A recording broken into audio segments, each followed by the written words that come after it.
Hey guys, Brian Schultz here with Cape Falcon Kayak, and I am just a little bit over 2 weeks into working on my new double paddle canoe design. I've got 3 finished prototypes behind me here, one for a smaller adult, one for a medium-sized adult, and one for a larger-sized adult, and they weigh 14, 16, and 19 pounds respectively. And if you can see the smile on my face, that's because that is well below the intended weight for this design, and it means that if I need to, I can actually add to these frames. And it also means that if somebody is working in a different part of the world where you can't get red cedar as a framing material, you're still going to be able to build one of these and have it turn out nice and light. So I'm really excited about that. Now, if you've been watching these videos, you know that my initial design goals for this canoe is that I wanted it to be as lightweight, as easy to build, and also as low cost as possible. And we've definitely got the lightweight.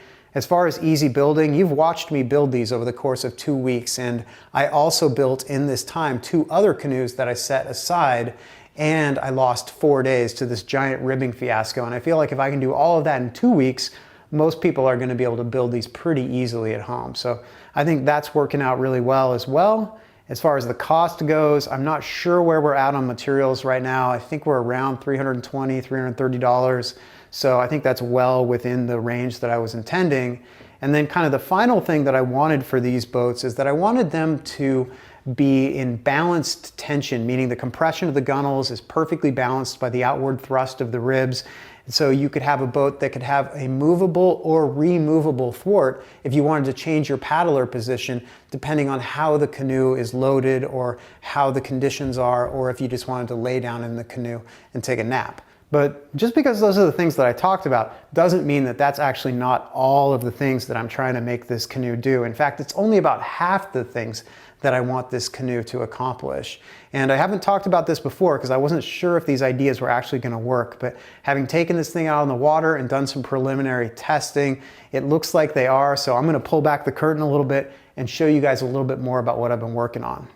So in addition to the things that we talked about, I also wanted these canoes to be able to nest together like Russian dolls. I wanted them to be able to be catamarans together. I wanted them to have a small sail, and I also wanted to be able to mount a little electric kayak motor in the back of the canoe. And just kind of starting with that first idea, the way that these 3 boats work is one of them clicks right into the next one and right into the next one, and they fit really well. They're not so tight that you have to work to get them together, but they're not so loose that they move around inside of each other either. And this is just fantastic if you don't have much storage space in your house or as much storage space on top of your vehicle or inside your vehicle. Now, the next thing is this little sail rig that I've been designing here for the canoe. And this is something that's going to be modular for the kayaks or for the canoes, meaning that all you have to have is one sailing rig for either of those different boats. And the most important thing with small sailing rigs for any kind of boat is to keep it dead simple. Complexity is the enemy of usability and also the enemy of safety whenever sailing and small boats is involved. And so the way that this works, this is just the mast right now, but it's the best way to illustrate this, is you've got your sail rig. It slides right over a fitting inside of here. And then you take the halyard here, you slide it right through this eye strap at the end of the canoe and give it a little tug. It rotates upwards and is captured perfectly by the actual gunnels themselves, so you don't have to have any stays, and you also don't have to have any kind of partners up here that would be kind of clunky and heavy and would also interfere with the nesting of the canoe. And then this halyard, of course, just goes back to a little jam cleat back here, and that's it. That is the simplest possible sailing rig other than just holding an umbrella in your hand. And this is just going to be a really super simple triangular shaped sail, probably about 3/4 of a square meter, which is just about what you want in a small canoe or a small kayak. And then when you don't want to have this in your boat anymore, all you have to do is pull this, and the whole thing is gone. And that's the kind of simplicity that I look for in the things that I try to design. So now, as long as I'm up here talking about the Gunnels, I just want to talk about why I made these the way that I did. If you're a fan of skin boats, you've probably seen other things being built, and you know that people who build little skin-on-frame canoes often use an in-whale, out-whale system. And that's actually a pretty good way to build a canoe. It's nice and light, it's nice and stiff, and it helps to constrain the shape. But the reason that I chose to go with a laminated shear and also a thicker gunnel with a mortise into the bottom of it was that I wanted this to be a mounting surface as well. So by having this canoe gunnel, or this gunnel laminated, and also having the skin laminate itself to the outside of the gunnel during the skinning process, you have what ends up being a really safe, strong attachment point where I can put snaps or hooks for a canoe cover, a canoe spray deck, or a canoe tent. And that just gives a lot more versatility to this particular boat. Now, in addition to that, the reason I did these gunnels this way is because by having a thicker laminated gunnel with a rib going directly into the bottom, it gives me an attachment point that I can use to actually tie things down across the top of the gunnels. And this is kind of where we get into the movable thwart idea and the catamaran idea. And I'll show you how it works with the thwart first, and then I'll talk a little bit more about the catamaran. So, how this works, I've got this thwart here and it's got all these little notches in here. It kind of looks like a little Japanese joint. And these notches are intended to click over different locations from the center of the canoe out to about 2 feet in the front or the back of the canoe, because the canoe is symmetrical.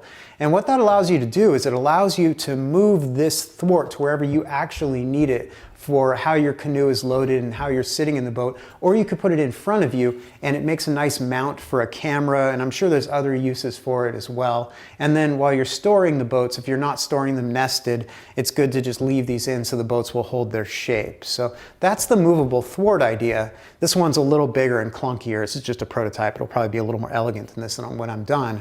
But that also applies to the ability to catamaran these together. And this kind of goes to something that I've seen a lot on river trips, which is you see these big aluminum Grumman canoes with an H brace holding them together, and they're filled with screaming kids, and people are either having a really good time or a really terrible time. And it seems like kind of a neat thing to do, and I've always wondered, why don't you see that on lighter weight canoes? And I think the reason is because any kind of a rigid attachment point for something like a catamaran on the top of something like a Kevlar or carbon canoe is going to create too much of a point load, which will ultimately end up damaging the canoe. And I wanted to see if I could build this in such a way where I could take advantage basically of the way this thing is already built and use it to my advantage as an attachment point.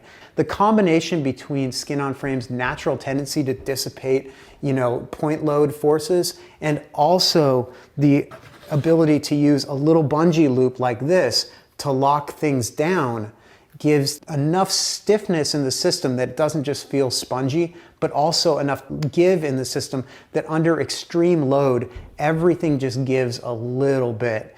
And these little bungee loops are really designed to be integral with the whole canoe idea that I'm doing here. It's just a little ball, little bungee. These are commonly used for gathering up tarps. And just having a handful of these inside makes it super easy to lock down your thwart, to lock an outrigger in place, to tie in your pump, tie in your water bottle. You can wrap around your sail, and they're just super cheap, super versatile, super easy. You can probably carry four to 8 of these whenever you're out canoeing. So these are actually designed to be part of the system. So the last thing I want to talk about is just the ability to add a small electric motor to the back of one of these kayaks. And this is something that's really personally important to me because as somebody living with some pretty significant physical challenges right now, having an alternate source of propulsion is the difference between me being able to get on the water or not being able to get on the water.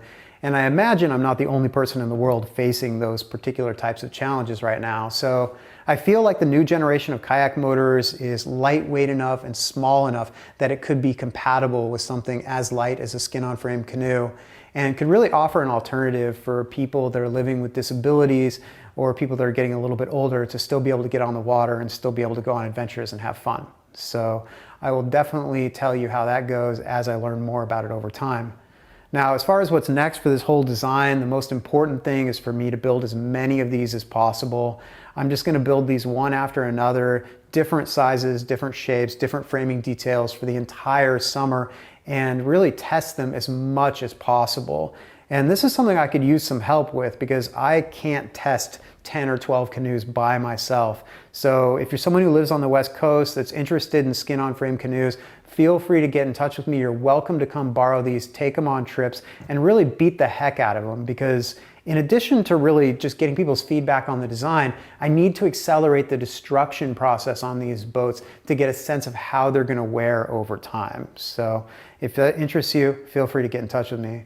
Personally, I'm getting ready to go on a trip myself, so I'm going to turn off the camera and get packing. We're going to head 70 miles down a wilderness river with some mixed flat water and white water, and when I get back from the trip, I'll tell you how that went. And I think I'm just going to keep this video vlog format going, and every time I have a new development with the canoe design, I'll fire up the camera and talk to the camera and tell you how things are going, and I'll just carry you guys all the way through until this is actually a finished Cape Falcon design. So that's it for now. Thanks for watching. I know this was kind of a long video, and I will see you next time.